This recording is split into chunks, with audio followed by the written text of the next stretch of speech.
Eh bien écoutez, je suis prêt et je tiens à remercier tout le monde d'être présent en ce jour où il se déroule un match de football. Donc je vais essayer d'être aussi captivant que les joueurs actuellement et je vais vous présenter en fait justement la science, c'est en fait un petit peu comme le football, c'est un travail d'équipe. Alors on a parlé tout à l'heure de notre fédération qui n'est pas la FIFA mais qui est le CNRS. Et maintenant je vais vous présenter en fait l'équipe à laquelle j'appartiens, en fait les travaux que j'ai le plaisir de vous présenter aujourd'hui, c'est un très grand honneur. Je travaille avec Dominique Placot qui est un peu notre capitaine, on va dire, c'est lui qui a développé la méthode. Serge Gourlaouen qui est on va dire un transfuge ou une nouvelle recrue qui venait d'Air France, et Alain Rivollet, qui est un petit peu notre Neymar à nous. C'est un agrégé de mathématiques très doué et la méthode lui doit beaucoup. Et moi, je suis Jean-Pierre Barbeau, enseignant-chercheur au laboratoire SATI, c'est plus rapide à dire. Alors, en fait, les simulations, en fait, ma projection et les travaux que je vais vous présenter s'appellent en fait, réalité et simulation. Alors, en fait, pourquoi fait-on Comment fait-on des simulations? Alors pourquoi fait-on des simulations pour concevoir l'avion du futur? D'une part, c'est bien sûr pour concevoir des nouvelles structures mécaniques, pour les tester sans avoir à les casser, par exemple. On va regarder la meilleure géométrie, le meilleur écoulement autour des ailes, la meilleure structure pour avoir le moins de réalisations à faire ensuite, et donc en fait, a priori, faire le meilleur avion du premier coup. Mais la simulation, c'est aussi former les pilotes. Et pour former les pilotes, eh bien, on a conçu depuis très longtemps, et bien avant les calculateurs et bien avant les grosses machines qu'on connaît actuellement, on a fabriqué des simulateurs de vol. Donc vous voyez, le premier, c'était assez rudimentaire, il n'y avait pas de calculateur, il n'y avait pas d'ordinateur, c'était des commandes, on va dire, analogiques. Et en fait, tout ça, ça servait à former le pilote pour qu'au départ, il sache un petit peu les rudiments des commandes de vol pour éviter le premier jour de casser l'avion. Donc c'était toujours mieux. Et maintenant, on continue en fait à former les pilotes grâce à ce genre de grande plateforme. Alors vous voyez, en fait, cette grande plateforme, c'est un système 6 axes. Il faut vous imaginer que la nacelle qui se trouve au-dessus est environ à 4 mètres au-dessus du sol. Que ce que vous voyez, la forme un petit peu arrondie qu'il y a à l'avant, en fait, c'est une géode. C'est-à-dire qu'en fait, c'est un écran où on projette des images. Donc vous avez un rendu 3D. Et les futurs ou actuels pilotes se trouvent à l'intérieur d'une nacelle. En fait, cette nacelle, en fait, ils sont dans un cockpit d'avion. Ils sont dans un véritable cockpit, le vrai cockpit de l'avion qu'ils piloteront par la suite. Et donc, devant eux, devant les vitres habituelles, sont projetées des images en 3 dimensions. Tout ça, ça bouge. Et pour que ça bouge et que ce soit réaliste, eh bien, il faut que la commande de tout ce système-là se fasse très très vite. On va dire 120 millisecondes. Au bout de 120 millisecondes, enfin, ce qui est critique, c'est 200 millisecondes. Au bout de 200 millisecondes, le pilote est malade. C'est-à-dire qu'en fait, il va avoir des actions et il s'attend à avoir des réactions.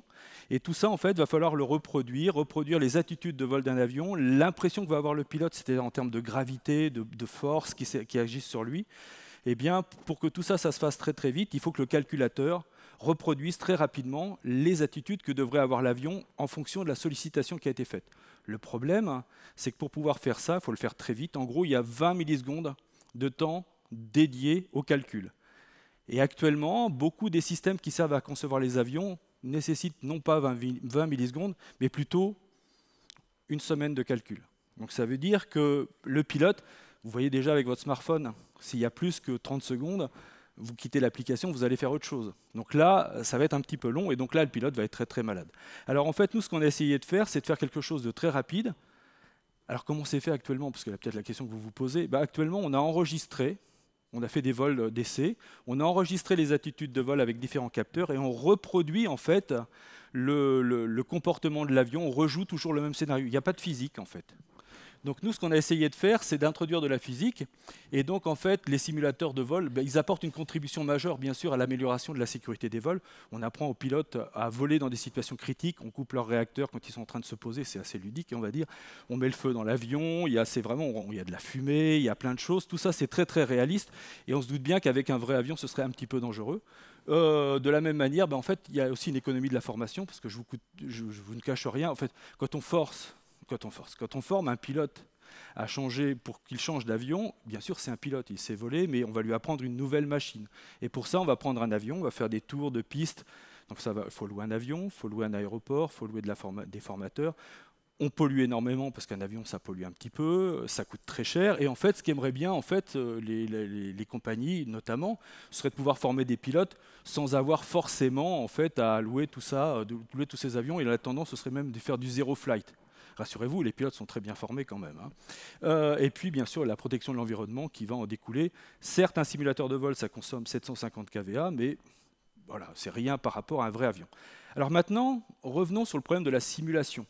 Alors, pourquoi? Parce qu'en fait aussi, on s'en sert pour concevoir des avions. Et pour concevoir des avions, alors l'image que je vous ai présentée sur la gauche est tirée d'un film qui s'appelle Hidden Face, où les figures de l'ombre. En fait, c'est quelque chose qui a été repris à la NASA en 61 quand on concevait les fusées. Voilà comment en fait faisaient les concepteurs. On faisait pas de simulation, il y avait des grands tableaux et les gens faisaient des calculs vraiment en montant sur des échelles. Alors je ne sais pas si c'est parce qu'ils avaient épuisé leur budget en termes de teinturier ou en termes de shampoing, mais en fait, au fur et à mesure, on est passé à des techniques de calcul et de simulation numérique, comme les éléments finis. Alors c'est très pratique, ça va vite, assez vite. C'est beaucoup plus rapide que de concevoir un avion, de l'essayer et de le casser. Et puis donc on peut faire plein de simulations, mais ça reste quand même relativement ou un petit peu lent. Donc voilà, donc on va faire ces espèces de maillages. Et pourquoi en fait c'est long? C'est que pour pouvoir mailler et résoudre l'équation physique qui permet et qui explique le vol de l'avion, eh bien on est obligé de représenter avec des maillages, des petites ici. En fait, on voit qu'il y a un maillage très très dense au milieu. C'est un petit peu comme quand vous avez pris votre calculatrice pour la première fois et que vous avez fait 1 divisé par 0. 1, c'est un nombre, 0, c'est un nombre, mais votre calculatrice vous a dit qu'il y a une erreur. Donc vous avez cherché à l'approcher en faisant 0, je divise 1 par 0,000001. Là, elle dit c'est possible. Donc là, après, on va faire justement des maillages parce que la physique, l'air, c'est une chose, la structure d'un avion, c'en est une autre, et c'est très discontinu. L'air, c'est fluide. La carlingue d'un avion, c'est pas fluide du tout, et donc il va falloir s'approcher et faire en fait gérer ces discontinuités entre milieux. Alors pour ça, d'autres méthodes alternatives avaient été mises au point, les méthodes comme style Boundary Element Method, qui gère en fait le passage entre deux frontières, et la méthode qu'on a développée au laboratoire qui s'appelle Distributed Point Source Method, DPSM, appliquée à la mécanique des fluides, en fait, en fait partie. Alors comment? Eh bien, au laboratoire Saturne, on a commencé à travailler sur tout à fait d'autres problèmes. En fait, nous, on fait du génie électrique, donc ce n'est pas vraiment notre problématique. Et comme le disait hier soir, fort justement, lors d'une présentation, en fait, la recherche, c'est en fait trouver des choses en cherchant autre chose. Donc là, nous, on cherchait tout à fait autre chose. On cherchait à résoudre des problèmes dans le domaine de l'électromagnétisme, du magnétisme, de l'électricité.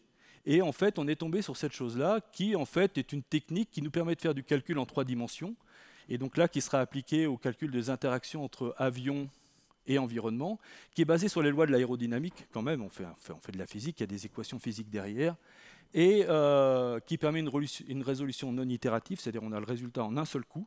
Donc il n'y a pas à réitérer, c'est un peu comme quand on fait une mayonnaise, les systèmes itératifs, il faut tourner beaucoup avant que la mayonnaise prenne. Là, en fait, nous, on fait la mayonnaise en un coup. C'est quand même pas mal en termes culinaires. Et avec moins de puissance de calcul. Alors, j'ai marqué 1000, mais ça peut être beaucoup plus. 1000, c'était sur un problème de contrôle non destructif pour des calculs sur des champs de pression.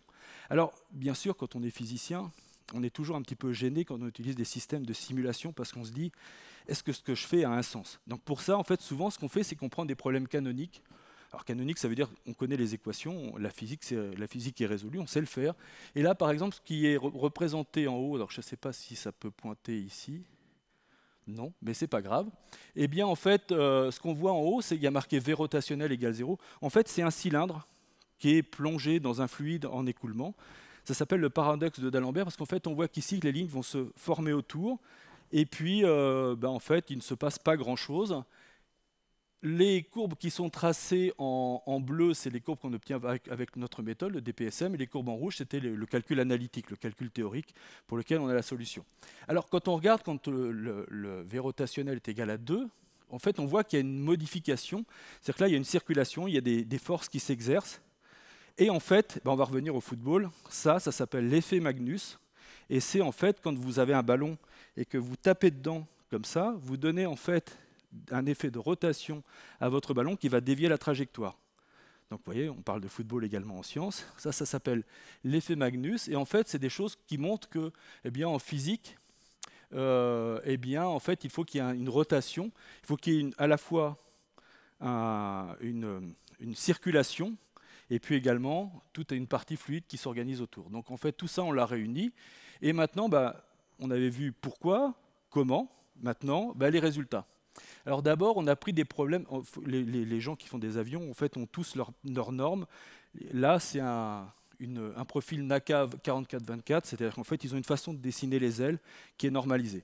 Donc on a appliqué ça. Et là, en fait, c'est des résultats qu'on obtient avec notre programme, où en fait, on voit qu'en rouge, eh bien, c'est en fait, on voit les écoulements d'une part, on voit les vitesses en rouge. Plus c'est rouge, plus c'est rapide. En jaune, les vitesses sont un petit peu plus lentes. On voit l'aile en bleu. Et en fait, on voit l'écoulement qui se fait autour de l'aile d'avion. Maintenant, si on reprend ça, eh bien, on se rend compte que, puisque c'était lent en dessous et rapide au-dessus, il y a un effet au bord des ailes. Et donc, en fait, ce qui va se passer, c'est que comme c'était lent, le fluide qui se trouvait en dessous va avoir tendance à remonter et faire des choses comme ça, à tourner. Et si on regarde, en fait, ce qu'on voit, alors ce n'est pas un pilote qui déclarait sa flamme à une hôtesse de l'air ou quelqu'un qui le regardait. En fait, on voit en haut un avion qui passe dans un nuage. Et c'est vraiment, en fait, les choses qui vont se dessiner autour. Là, en fait, on voit un avion qui est en train d'épandre, désolé, des pesticides. Et en fait, on voit également cet effet de turbulence. On appelle ça les tourbillons marginaux. Et en fait, c'est des choses que notre programme nous permet de retrouver. Et alors, en fait, ce qu'on aime bien faire aussi, c'est regarder ce qui va se passer lorsqu'un avion va s'approcher du sol. C'est les phases critiques. C'est ça qui est vraiment intéressant. C'est quand on décolle ou quand on atterrit. Donc là, en fait, ce qu'on voit, c'est l'avion qui est en train de s'approcher du sol. Et au fur et à mesure qu'il s'approche, on va voir la réaction du sol en fait, à l'arrivée de cette aile. Et en fait, le vecteur ici qui explique un petit peu comment l'avion en fait, reçoit une poussée depuis le sol, on voit que cette flèche va se redresser au fur et à mesure que le sol va pousser. C'est-à-dire que l'avion, quand il atterrit, il a tendance un petit peu à partir, à chasser, un peu à flotter sur un coussin d'air. Alors, tout ça, c'est très intéressant, c'est très bien, mais en fait, on va chercher à le reproduire avec un vrai système, puisque je vous ai parlé de 20 millisecondes. Et bien voilà, en fait, je vais vous présenter un test qui est fait dans un simulateur de vol, la fameuse nacelle qu'on a vue au départ. Dominique Placot est à gauche, je suis à droite, donc ce n'est pas du tout un vol réaliste, puisque je ne suis pas du tout pilote, je fais semblant, voilà. Mais par contre, mon collègue est véritablement pilote. Et là, en fait, toute cette partie-là est commandée par notre logiciel de simulation. C'est-à-dire qu'en fait, la méthode de simulation qu'on avait mis au point, en fait, ici, est implantée dans les 50 premiers mètres pour gérer toute la phase de décollage. C'est-à-dire qu'à la place d'un système où avant, il n'y avait que de la reproduction d'enregistrement, là, c'est un modèle physique qui fonctionne et c'est de la physique du système. Donc tout ça, en fait, on l'a fait ensuite tester. Donc là, on va voir la phase d'atterrissage. Vous reconnaissez, c'est la piste 9G de Roissy. Vous voyez la tour de contrôle qui se trouve à droite. C'est quand même assez réaliste. C'est un très beau jeu, en fait. Ce qui est très intéressant ici, c'est que c'est fait véritablement en temps réel. Et on a fait intervenir des pilotes, des formateurs, des avions qui avaient l'habitude, des pilotes qui avaient l'habitude de piloter cet avion-là pour voir s'ils retrouvaient en fait des sensations de leur avion. Alors, ça a été oui pour certains, ouais pour d'autres. Donc, il y a peut-être des choses qui sont perfectibles, mais c'est des choses qui sont en fait intéressantes en termes de fonctionnement. Voilà, donc le simulateur va s'arrêter. Voilà, on a atterri. Vous avez remarqué, on ne s'est pas scratché. Et donc, en fait, maintenant, si je vais à la suite, eh bien, en fait, ce que nous cherchons à faire, en fait, c'est améliorer le réalisme des simulateurs de vol. Donc ça, c'est la première chose. La réalité, c'est que l'avion sait voler et il vole d'une certaine manière. Les simulateurs qui sont censés former les pilotes doivent être le plus réalistes possible. Alors, on prend en compte des phénomènes météo. Maintenant, on va pouvoir prendre en compte des phénomènes météo, des fonds d'orage, de cisaillement, entraîner des pilotes d'hélicoptères également, parce que ça, c'est un véritable problème. Un hélicoptère, c'est très bizarre, ça. Je ne sais pas comment ça peut voler, ça vole, mais c'est très bizarre en termes de commande, et c'est très difficile de faire un simulateur de vol qui explique comment un hélicoptère décolle, par exemple, parce que ça va un petit peu à l'encontre des lois habituelles, de faire des vols en conditions de turbulence, et puis développer, bien sûr, l'avion du futur. Et maintenant, je vais passer la parole à mes collègues qui, justement, eux, conçoivent les avions du futur. Jean-Pierre Barbeau, merci beaucoup Monsieur Barbeau pour ces 10 minutes chrono.